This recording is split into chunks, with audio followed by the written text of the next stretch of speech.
Hello, this is Edith Newmeyer, and I'm the author of the book The Mystery of Adam. I've done some more research online to find people that can help me with information about Messiah. And there's some really good scholars out there. One of them is Tony Pierce, and I found him on a video interview with the title, Who is the Jewish Messiah? And I think that's a great information there if you would like to learn more.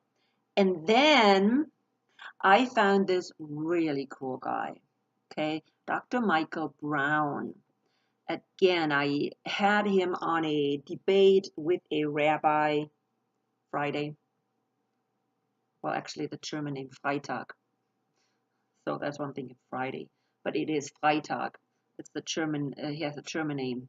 So, and a really amazing person with lots of information. He is a Jew, so he's a Messianic Jew, and he debated this topic of Messiah with this rabbi. Of course, this rabbi was just totally blowing things off. He didn't stay on topic. And he constantly tried to say that once we accept Messiah or Jesus, that we do not need to follow the law anymore. Well, that's the furthest we can go. It's just we're not under the law anymore. That means the law cannot condemn us anymore if we are messing up, and we are all messing up, okay? We cannot completely follow the law. Now, what the Jews did to make sure they follow the law, they invented even more rules to protect them to follow the law. Like, for instance, when it comes to the law of keeping the Sabbath, they just outdid themselves. I mean, they had strict rules when Sabbath started, how many steps they can do, what they can, blah, blah, blah, blah. So they would not go against the Sabbath um, law.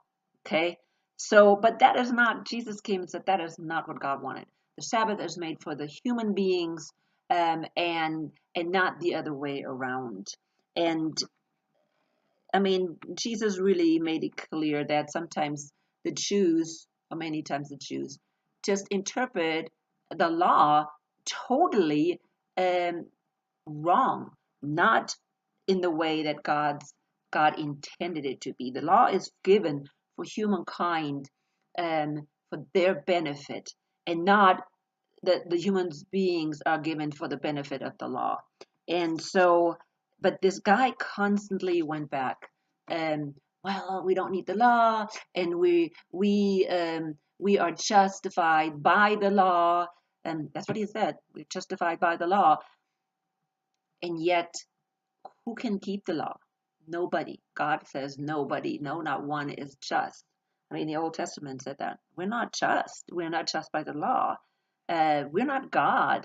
Okay, but here we could see that in this guy that the Jews are trying so hard to become the righteous people that we human beings can never be.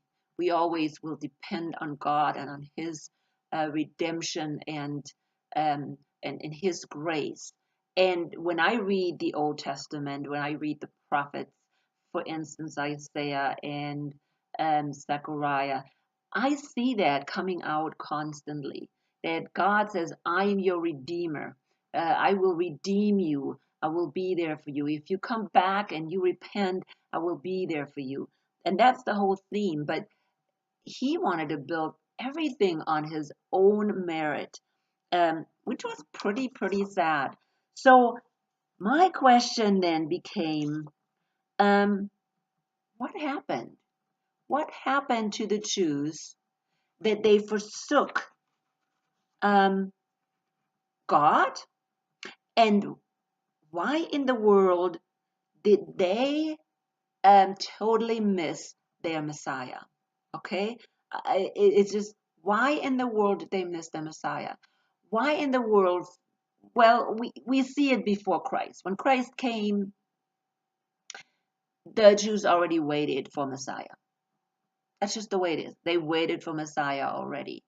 But instead of looking in the right direction, many years before Messiah came, the idea of Messiah was corrupt.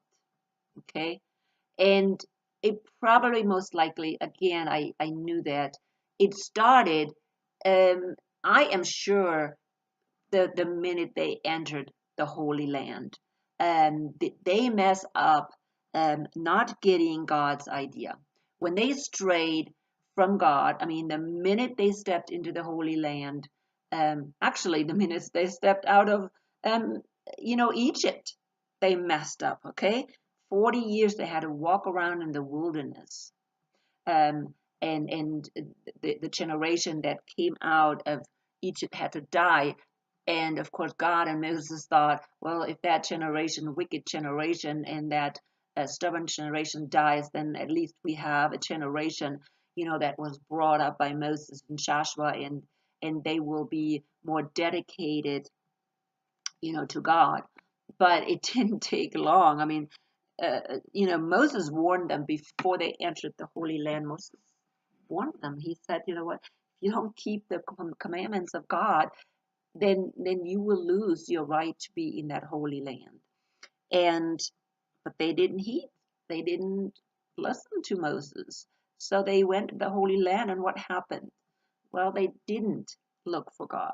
They kept um, building themselves. Well, I didn't even building some idols. Okay, before the kings, they were corrupt. They were corrupt. They needed judges all the time to bring them back to God again. Okay, then they finally said, well, we want a king because the kings like everybody else. And God said, no, those kings will mislead you. And what did they do? We don't care. So the kings misled them. Okay. Um, and I'm already kind of talking about a little bit going on historically, what happened. Um, so what did they do? They make their own king.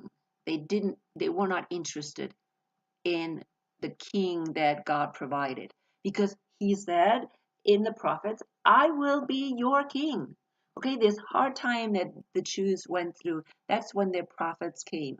The time before the Babylonian captivity, that's when their prophets came. And then, of course, there's some prophets when they got back into the Holy Land. But already in the during the Babylonian captivity, um, they already uh, created their own religion. They started with Talmud. Uh, I mean, some say, in during that Babylonian captivity, yes, they were prophets like Daniel, and I'm gonna talk about Daniel in a little bit. But what did the Jews do? They killed their prophets.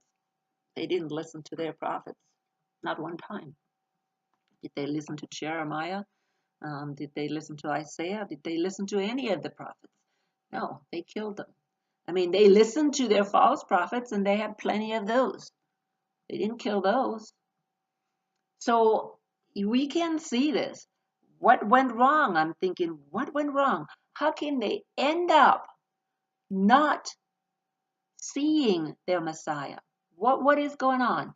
Paul used an excuse, okay? And I call it an excuse, okay? He said, oh, God did blind them, blind the Jews, so the Gentiles would be, so the message of the Messiah would get to the Gentiles. Okay, so until the time of the Gentiles is, that's what Paul says, until the time of the Gentiles is fulfilled, the Jews will be blinded. And yet I see lots of Jews, especially today, who are not blinded. Like this guy, this Michael Brown, Dr. Michael Brown. Um, And again, I saw him in this debate, which you can find under "Is Jesus the Jewish Messiah?" This Dr. Michael Brown, he's a Jew, okay? He is a Jew, and he found Messiah. He he had such a wealth. I mean, he knows the Old Testament. He knows the New Testament.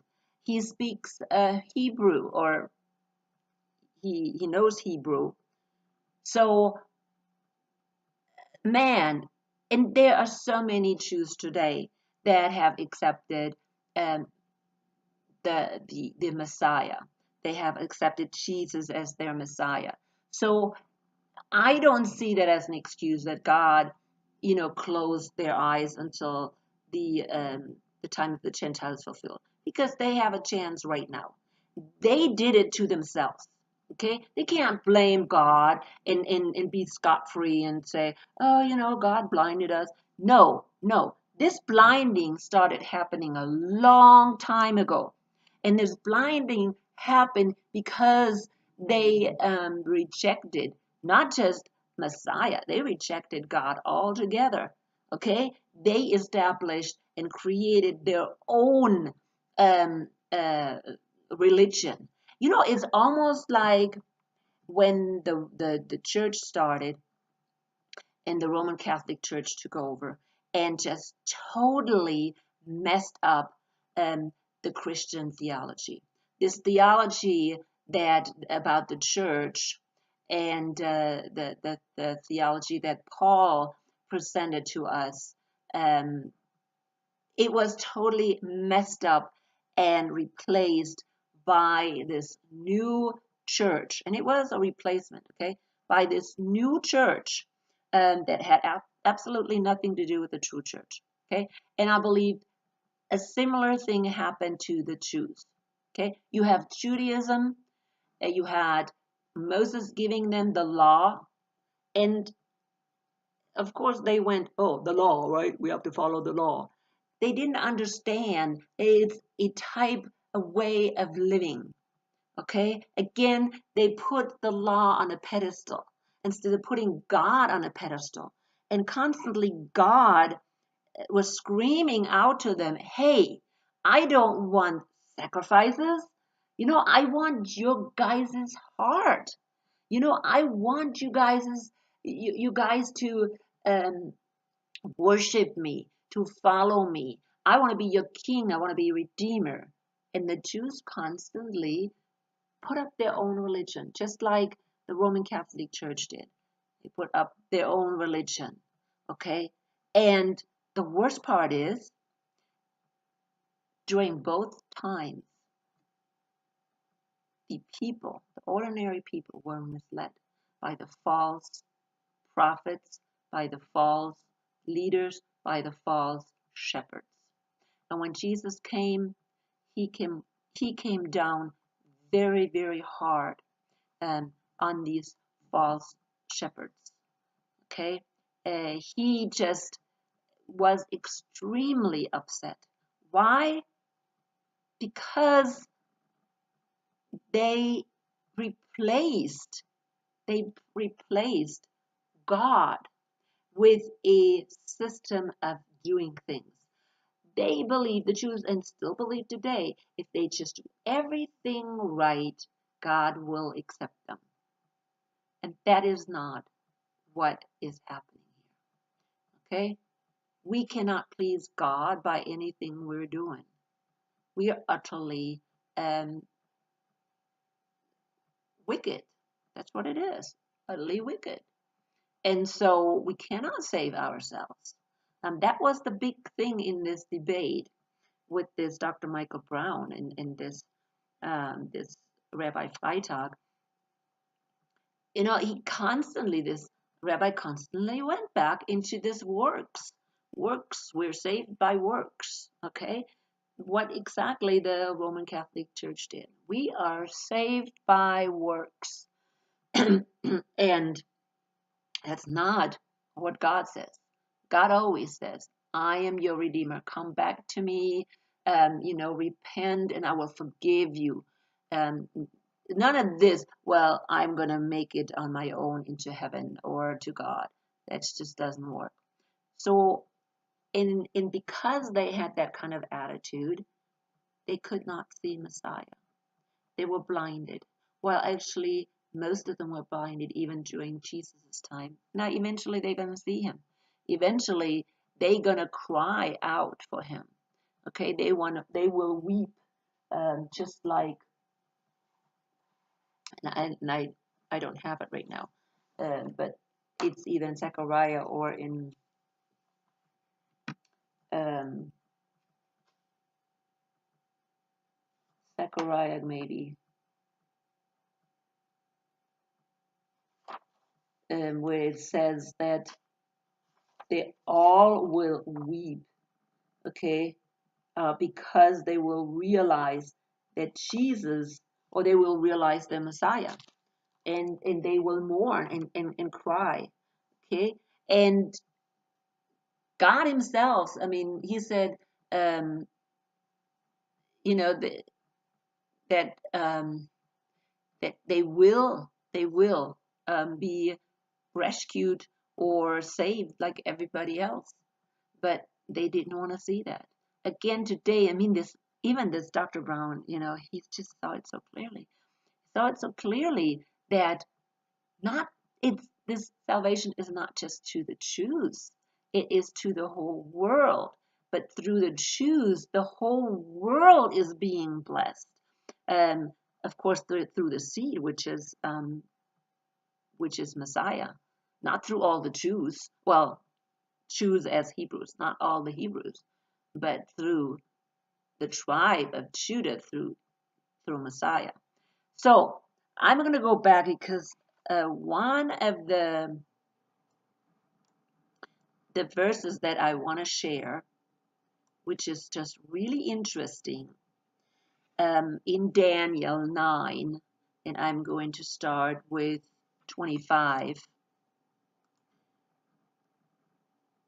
God, or Daniel, clearly prophesied when this Messiah will come, and they just totally missed him. And it's kind of interesting that this Dr. Brown didn't go back and just point this out. And this is one of the things I cannot understand, why these Jews cannot see that. See that. It is so clearly shown that it's impossible. So in Daniel 9:25, how can they interpret this? And Daniel says, know therefore and understand that from the going forth of the commandment to restore and to build Jerusalem to the Messiah, the Prince, shall be 7 weeks and 62 weeks. The street shall be built again, and the wall, even in troublous times. Now, Daniel was a prophet during the Babylonian captivity. Okay, so during the Babylonian captivity, he received this prophecy. So think about this. He's in the Babylonian captivity, and here he writes, know therefore and understand that from the going forth of the commandment to restore and to build Jerusalem to the Messiah, the Prince, shall be 7 weeks and 62 weeks. Yeah, that is 60, 63 weeks. Okay, so that would be 63, whatever it is, years. So it will take, I don't know how many, but anyways, so this timeline starts when the commandment to restore and rebuild Jerusalem is going forth. All right, which is when they were allowed to come back to the promised land from the Babylonian captivity. Remember, Babylonian captivity was for Judah, the tribe of Judah, and Benjamin. Okay, so they were the only ones that came back and restored the land. The other tribes, they were gone. God is not dealing with the other tribes anymore. So this stuff about the Jews or the Hebrews doesn't exist anymore. Right now, we really only have Jews, Judah and Benjamin, really. So at that time, when that commandment went forth to restore Jerusalem, there's a certain time, 7 weeks and 62 weeks. Okay, the street shall be built again, and the wall even in troublous times. Okay, there were troubling times during that, but the city was rebuilt. The Jews, Judah and Benjamin, came back. And so the next verse says, Daniel 9:26, and after 62 weeks, so after 62 weeks, shall Messiah be cut off, but not for himself. Now, what is 62 weeks? That is 3 years and 2 weeks. So from the time he started his ministry to the time he was cut off, crucified, was 62 weeks. Okay? So, and then the Messiah be cut off, but not for himself. And the people of the prince that shall come shall destroy the city and the sanctuary, and the end thereof shall be with a flood, and the end of the war, desolation are determined. Okay? So that is what Daniel is saying. So the Jews knew exactly when Messiah would come. Okay? If Daniel says, let me look it up again. Shall be 7 weeks and 62 weeks. Well, that's the way it's going to be. Okay? It's not going to be, who knows, 2,000 years or more than 2,000 years. That's what it is. Okay? If they believe that Daniel was a prophet, for goodness sakes, then listen to him. Because in Daniel tells them clearly, okay, when Messiah will come. And that is, Christians talk about that, the 70th week. Okay? The 70th week. 63 weeks have been fulfilled. You know, that was from the time when they left Babylonian captivity to the time Messiah was cut off. And then there's 7 years left.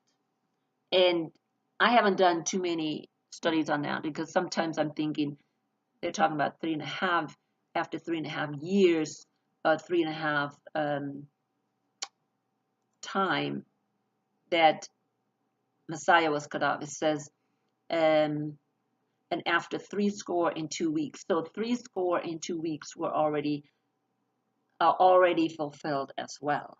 Okay, so does that mean the last week, like the 7th week, is the tribulation time, will not necessarily be 7 weeks, but 3.5 weeks. Jacob's trouble is 3.5 weeks. Yeah, okay, which is 3 years, 3.5 years. You know, I don't know. I don't want to get into that right now. I'm just showing that, unfortunately, the Jews missed their Messiah. Why?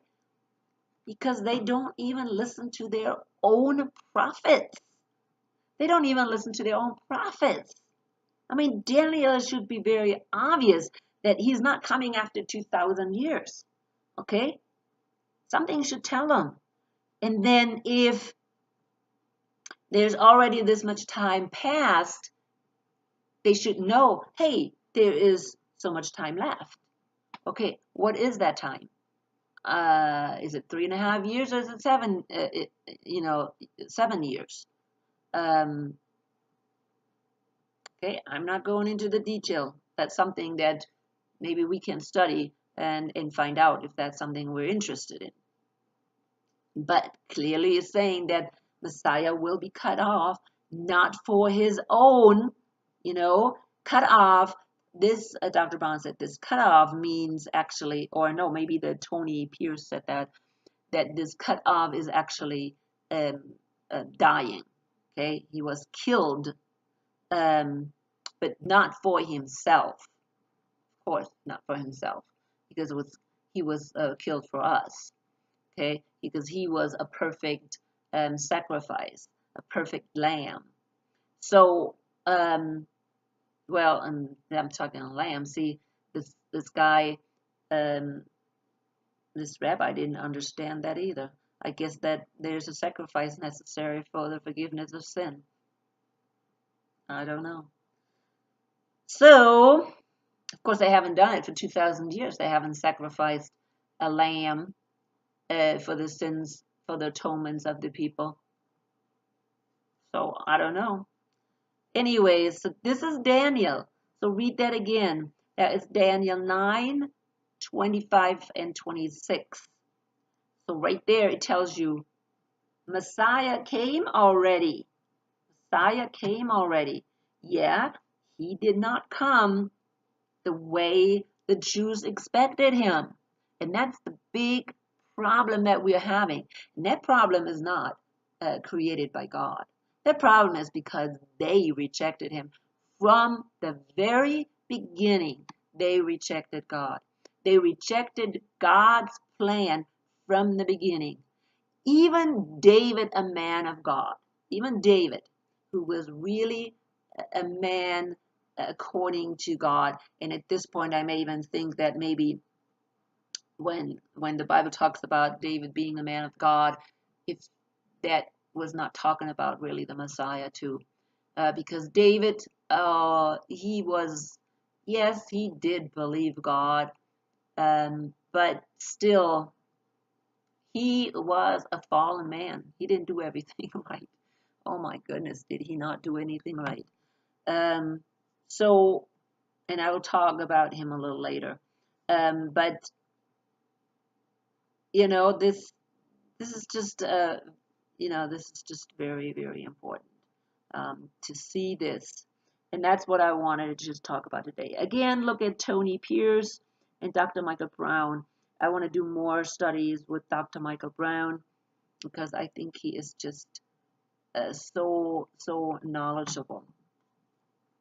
I will finish up for today, and I hope that you will continue to study and maybe look up those two guys, and I put their information on the bottom. Alrighty, this is it, and I will see you later.